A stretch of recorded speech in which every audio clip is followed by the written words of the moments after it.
I feel like me and you, like, we really show like the side to the human race that as humans we hide away. It's Like not. We're we not allowed. hide this side. We're not Nobody ever allowed to talks be. about this. Yeah. Never processes it. Never puts it on camera. Never, you know, like We're me just and you. shamed Like to all of cry. this. Yeah, I've never seen anybody talk about like what me and you go through, and to be so open on camera Yeah. and to never seen it. And can I ask that moment when we were lying in bed and I was holding your hand? What was it you were feeling in that time?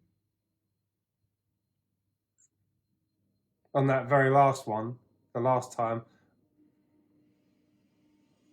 it was like, yeah, it was like the feeling of complete aloneness, of being completely alone. You know, I've always dealt with like the rejection and all that, felt this like sense of rejection in myself and all of that, but you know, that feeling that I processed, that the very last time I actually broke down, was the feelings of being deeply alone. And I know, this is the thing, right? It's not something you can understand. Yeah, because I say our viewers would say, well, how are you feeling that? Because you're not alone, you're with me, you're in bed with me, I'm comforting you. So how is it you're feeling that aloneness? Because it's releasing the actual emotional layer of it. So, you know, hence why I was crying. I think I was crying for like an hour straight, because emotion is contained within memory and within water. And so, you know, we can understand that, we can logically understand it, but the difference between logically understanding and feeling something is completely different, because it's only through feeling that the actual emotion opens up. It's the you feel the emotion. You don't think about the emotion, you feel it. But what happens is the logic mind normally stops you in track of feeling, and then tries to get logic about it, and then the feeling goes, and then suddenly that feeling of about to cry sort of passes. But like you said, going into it and actually feeling it, and obviously knowing that this aloneness is from a past memory, not the current memory, because obviously what you guys see is our relationship. He's not alone, he's with me. But because you had suppressed these emotions for a very, very long time, when through this healing process, things do come up.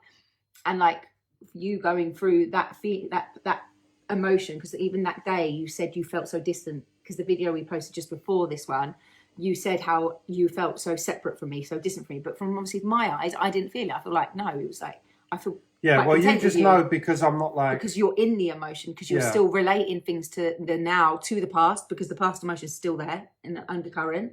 So these little feelings come up like, oh, she's gonna leave me, or oh my god, I'm gonna be on my own. But because you were just being the observer of these feelings coming up throughout the day, when we done the Reiki, this was when it actually came to the surface, isn't it, that night? And then you went into the feeling. So no matter if I was there or not, it would make no difference with it. You'd still feel that aloneness. Like you were deep. And what that aloneness needed from you at that time was acknowledgement. It needed you to acknowledge that you have felt this pain, you have felt this aloneness, you have felt this rejection, you have felt this separation. And in the time you're allowing yourself to go down there and feel this emotion, it's when it comes up, you're acknowledging it, you're seeing it, you're feeling it, you're giving it time, you're giving it patience, you're nurturing it by being with it. And then it literally just comes out, doesn't it? And it overflows. You were crying. I mean, it was so much tears, so much sweat, so much tears, so much sweat, and it was purging. You can't actually make yourself cry. You can't actually make an emotion come up. All you can do is keep creating the space of acceptance, the space of allowing for yourself to feel the emotion. So like when the emotion's active in you, you're aware that you're having an emotion, and you're not trying to change it, get rid of it. You're just continuously, and this is, if you've suppressed emotion your whole life, this is the painful process of continually accepting emotion until the emotion actually releases within you. And so I spent 8 weeks of continuously accepting this grief. And it kept coming up in different layers, layer after layer after layer. There was guilt contained within it. You know, a few times I just cuddled you and I just broke down, and then another layer. Do you remember when I said like, oh yeah, I just want to get in the car? Like I just said to you, didn't I? I was like, I just want to get in the car. And she was like, where do you want to go? And then all of a sudden, like I said, all of a sudden this thought come up of like as far away from myself as possible. And then that just opened up another feeling of like the realization that I have this feeling that I just want to get away from myself. And so over these 8 weeks, it was like many different layers of this grief coming up. But the last one was feeling that pure aloneness. And a few of the sessions, a few of the Reiki sessions you've done with me helped release the emotion. And a few of the other times, it's literally just like cuddling you or just holding on to you and not even knowing what the emotion was saying until it actually opened up. Like, we don't really know what these emotions are communicating until we allow them the space to actually fully open up. Yeah. So, yeah, and obviously, because I was feeling like that, you know, our work, our social media, everything kind of grounded to a halt, didn't it? And we kind of just went into this, like, state of being where Dave was just in this place for like 8, I don't even know how you put up with it for so long, 8 fucking weeks. I know. 8 weeks of just solid emotional grief. It did get to a point where I was a bit like, is this going to end? Is this going to end? I've like, had enough. Not I've had enough, but it's just, I did get to a point, I was like, okay, I'm fucking sick of it now. Like, there can't be, because you kept saying, this is the end of it now, this is the last layer, this is the last Stop saying it now. I was like, okay, and then it happens then, the next day I'm like, okay, cool, there's another layer. But at the end of the day, I have to appreciate that you are doing this work. Like, you've chosen to do this work. Yeah. And I wouldn't want to be with anyone else, apart from someone who wants to take ownership of their own shit and take accountability for it and deal with it. Like, you're dealing with it. You're dealing with your own shit. You're letting go of that shit. And the fact is that no matter what he's going through, he never, ever projects it onto me. No. And that in itself is just, oh my God. Never blame you for it. No. And it's just like, because I'm not doing anything wrong. There's nothing wrong I'm doing. Yeah. But then obviously these feelings of the past do keep creeping up. But that's the key point of having the intelligence to see that I'm not going to keep putting the pain of the past onto the present. I could have carried on identifying with them emotions, blaming Lauren, trying to get rid of. Because when you're trying, if I was to project them onto Lauren, the only reason I project them is because I'm trying to get rid of them. I'm trying to stop her to be a certain way, to stop me from feeling a certain way. So, you know, I was constantly processing and dealing with these emotions myself. And to be honest, although it's crap, I do give myself, I said to you yesterday when we was doing, like, you said, like, what was the one thing asked in the group, what you would be grateful for? And when she got to me, it was like, I'm grateful for the fact that I can heal, that I can go through this healing process. And because 5 years ago I was a steroid addict, I was a drug addict, I was in an unhealthy, toxic relationship. And then 5 years on to be where I am now, like, I am so grateful for the fact that that healing can occur. And then also for the fact that I don't see no men. I have yet to meet one single man, not one single man have I actually met in person that's actually gone through the process of actually healing. So at the same time, I know it's a monumental task that I'm taking on, because I'm not just healing my pain, I'm healing the pain of thousands of years of suppressed emotion. And like I said to Lauren, like, when I have dreams, like, I've had horrific dreams, and I mean absolutely horrific, where I'm like literally witnessing torture and mass murder, because that's how deeply suppressed and how deeply ingrained this emotion is within this collective, within humanity's consciousness. So, you know, although I've gone through the emotional grieving of it, and me and Lauren have gone through it together, you know, knowing that it's going to serve my life, and knowing that in 5 years' time I'm going to be gone and cleared of any emotional pain, and that, you know, our life together is just going to be unreal, like on another level. Like, I can't describe. I already know in the depths of my core that mine and your existence now, our lifeline now, our time together is going to be like just. You can feel it shifting incredible. In itself, because it's like, you know, we have to give ourselves credit on, like, we only met 8 months ago, and look how far we've come in our business, in ourselves. Yeah. Like, the person I was this time last year is not who I am now. Like, I don't have that pain of that past sitting on me, because I've done the work to transmute it to. But even when we first come together, there was still so much there. Oh, I know.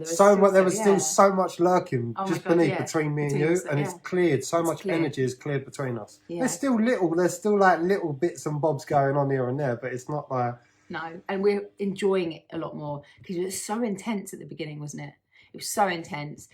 Then it eased off. We went away for a little bit, did a bit of work, then come back, and it's just such a big change. There was a lot of change going on. But if you actually think how much we've actually achieved in the last 8 months, and where ridiculous. Our business is and our website, and just, you know, the customers that we're getting now and the clients we're getting, it's so random. Like, it's not even like, you know, it's not like we know anyone. It's all new people, and it's like, wow, like, they're actually coming to us for help and guidance. And then you've got the transformation. What we're actually doing for people is that sometimes mean you don't actually step back and look at it. No, we don't. Like, we don't actually step back and realise the profound effect that we're actually having on people. And You know, every time we have a profound effect on one person, if that changes one person, they go home and then they're changing how they interact with their environment. That one person we helped is now benefiting 3, 4, 5, 6, however many people they're interacting with. And then you realise that we've qualified well over 30 Reiki practitioners. Well, over 50 now. Over 50. And that's just me and you. And we're setting a ripple effect that's actually happening. You know, right now it's close, but I know in 5, 10, 15, this is going to be like a worldwide ripple effect that we're actually going to be creating. And generations as well, because not only that, they're helping. And then obviously our children, they're going to come in, our children are going to be like, they're going to be like walking on water and shit. I know. And I do feel like we are getting into that space now, aren't we? It's like we're sort of nesting. I feel like we're nesting, we're sort of building, we're building our foundations, making sure everything's solid from the ground up. So, you know, when we do have a family and our relationship first. Yeah, it's like it's everything sort of coming together. But yeah, to break up the weeks we have, because obviously we've obviously filmed quite a lot of our journey. We've obviously made sure out of balance that we have fun, and yeah, we did go on a few trips, didn't we? So we did London for the weekend. A few weekends in London. Yeah, did a bike ride, and then we went camping for a little bit. We've had nice days out. Yeah, so we're just going to share with you guys just, you know, a little bit of but then the other fun thing in between the journey, because you can't just do all of this work and no play. Like, your inner child needs time to have time off, to go and have fun, to just let your hair down, to not think about healing and this like stuff, and to enjoy the moment. So and just enjoy how far we've come. Yeah, I feel like we're like due another little break. Yeah. So we have decided to come down to Camper instead of Spain this year due to quarantine, and we've got a little picnic and have some wine and this, and we've got Gino. See, the good thing about going to a beach in England, the dog gets to get a holiday. This is your first holiday, Gino. And we decided to go camping, so we're gonna pitch up after our beach day. We're gonna go down to a nice little camping site so we can pitch up our tent, which will be quite fun. So we're gonna vlog the time we're here, but not be on our phones, apart from just the videos. Did you catch that? I don't know if I got that on video. The dog just literally legged it. Destroyed their little setup. But yeah, it's a very busy beach, but it's a Monday, so yeah, enjoying that sandwich, mate. Oh, spicy cheese, I haven't had it for a while. I love a bit of spicy cheese. We get our tan on. So Gino's a bit fuming. We put him in the sea. We didn't know if he could swim, so we took him off. Well, no, first of all, we let him off the lead. He decided to run off along the beach and mug me right off while I chased after him. So we decided that he had his first swimming lesson. Yeah, no, he's fuming. He's fuming that he's wet and salty. But he did swim. I was really proud of him. Proper salty. Gino, you a good boy? Gino, are you a good boy? Yeah? Did you enjoy the swimming? So he had a vacation all the way to London.